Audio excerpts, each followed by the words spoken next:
Prosecution. Cameron was booked on kidnapping, rape, sodomy, and assorted other charges.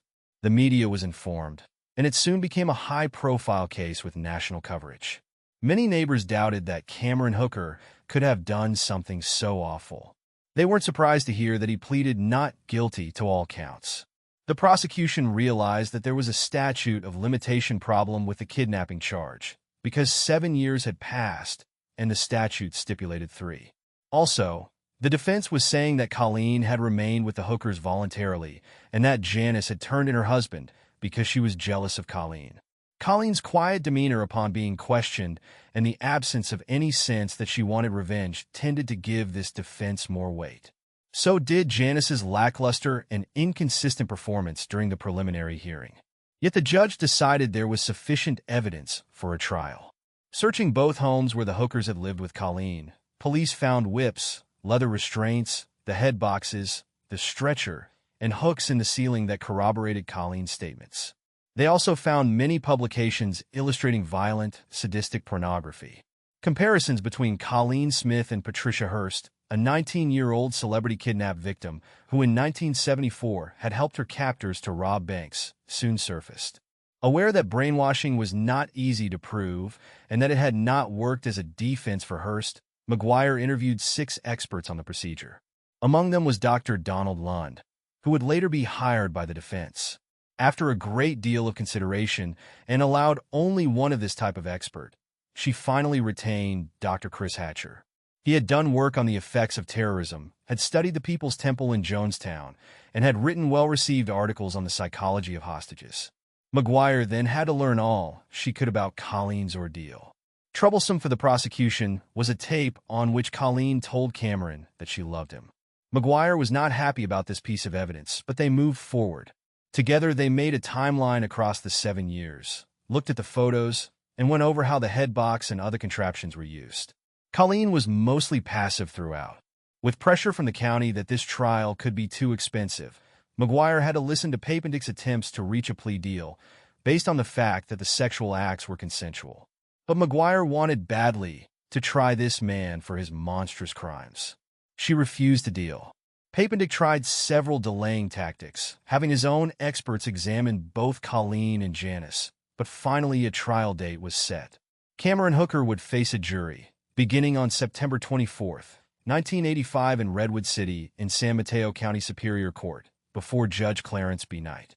Hooker was charged with a total of 16 felony counts, 1 kidnapping, with a special allegation of having used a knife, 7 of rape, 1 of forced oral copulation, 1 of forced penetration with a foreign object, 1 of forced sodomy, 3 of false imprisonment, and 2 of abducting to live in an illicit relationship. The prosecution began its opening statement. McGuire made reference to the story of Cameron's favorite movie about a young woman abducted by a sadistic master and turned into a sex slave so compliant she was willing to kill herself for him. She hoped this dramatic image would clarify how someone can be transformed into a person without a will of her own. Cameron Hooker, she said, had broken Colleen's will. The defense emphasized issues of voluntary stay, insisting that Colleen and Cameron had had a relationship.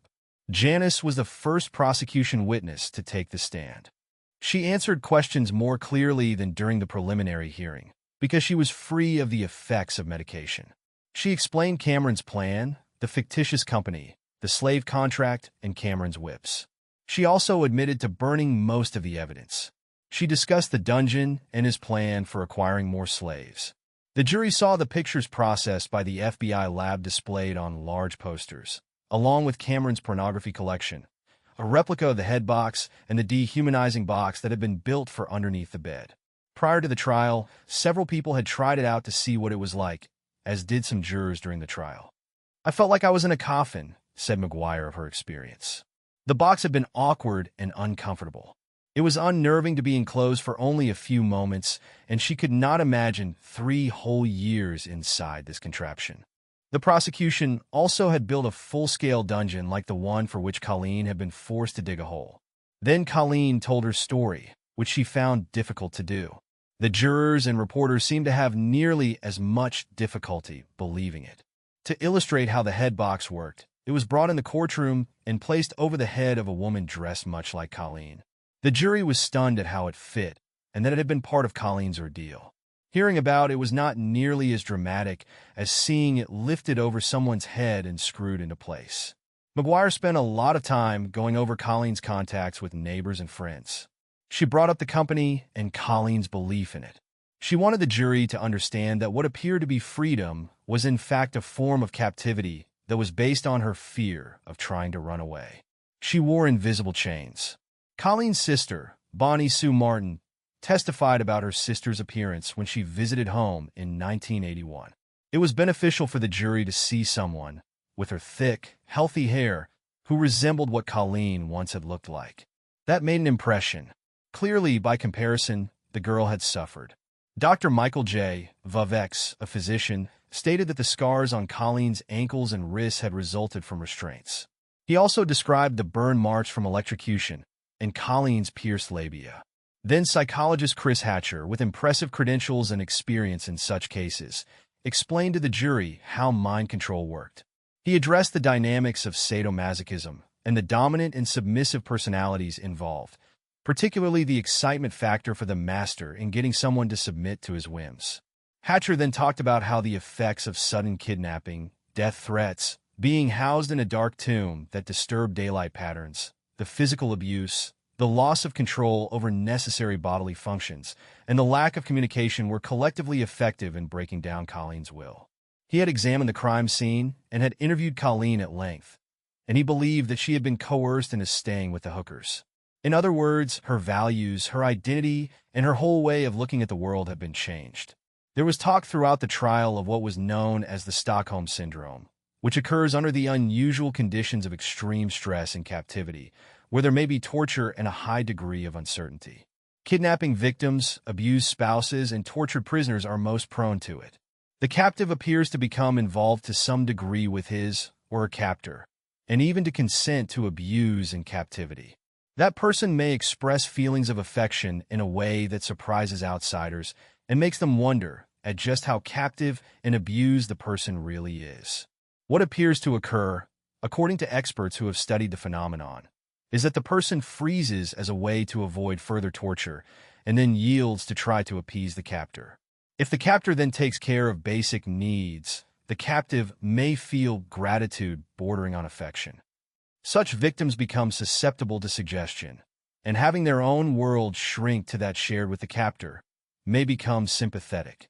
Identifying with the captor and seeing no way to escape, it becomes easier to acquiesce, even to the point of acting as if they love their captors. They are trying to arrange their otherwise unsafe and difficult world for maximum comfort and safety. Hatcher used Hooker's own pornography to show the jury the steps involved in creating a sex slave out of an ordinary girl. Then he applied all of this to Colleen.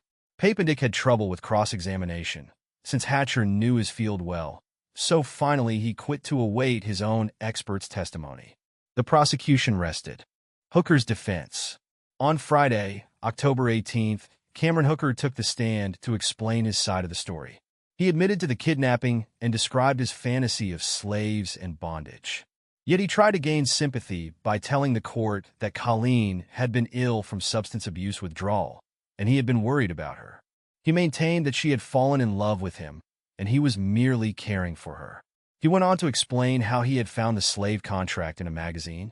He described his obedience drills and admitted to telling Colleen little stories about the company. Even so, he said, all of the sexual acts were consensual, as were the photographs he had taken of her. Then there were several bombshell revelations substantiated by hard evidence.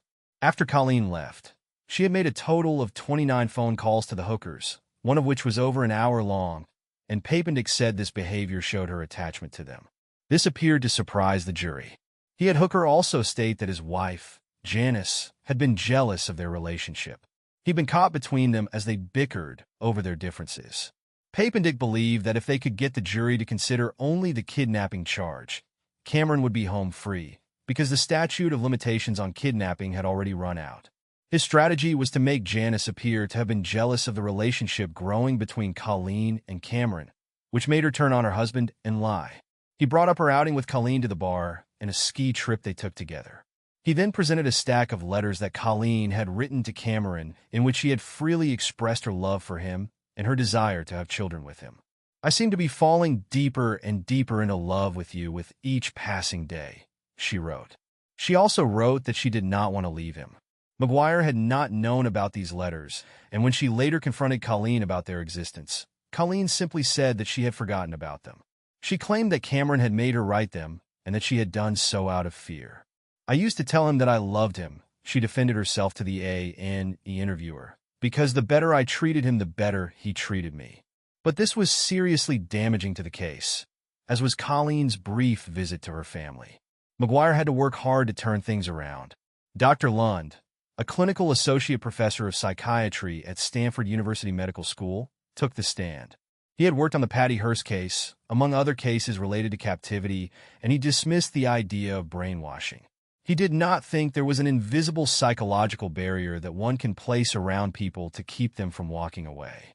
He also explained coercive persuasion to the jury, veering off too often into legal terminology and being chided by the judge. Taking a different tack, Lund said that enduring long durations of immobility would cause muscles to go into involuntary spasms. That implied that Colleen was lying about her ordeal. However, McGuire pointed out that Colleen had had substantial exercise working in the garden and digging. She hoped the jury was following her reasoning. Then she brought out the fact that Dr. Lund, whom she herself had interviewed prior to trial, had failed to research the case thoroughly and had never personally interviewed Colleen or Janice. He had only reviewed the report prepared by Dr. Hatcher, listened to the recordings, and interviewed Cameron.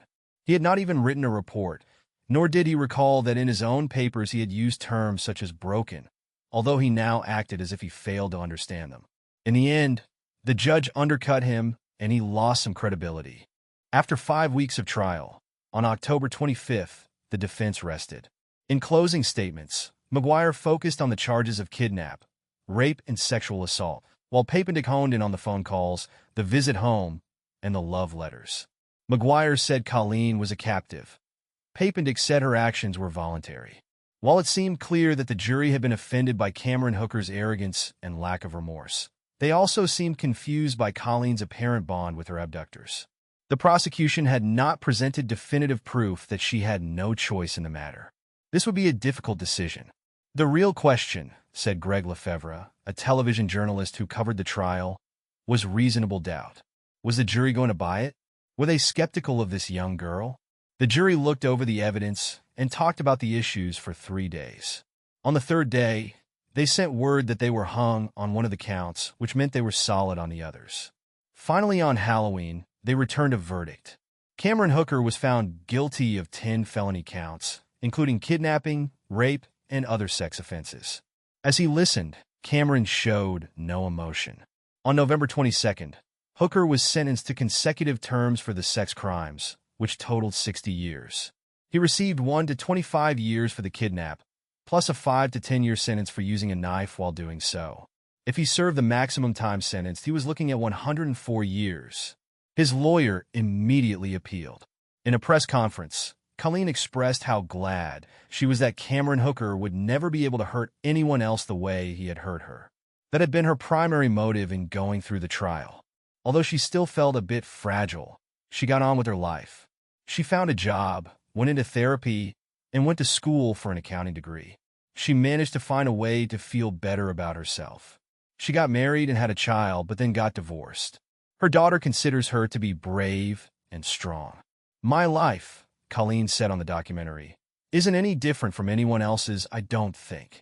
She became a crisis hotline volunteer for domestic abuse and sexual assault, and she sometimes still warns young people about the dangers of hitchhiking. Cameron Hooker's appeals were denied, and he remains in prison.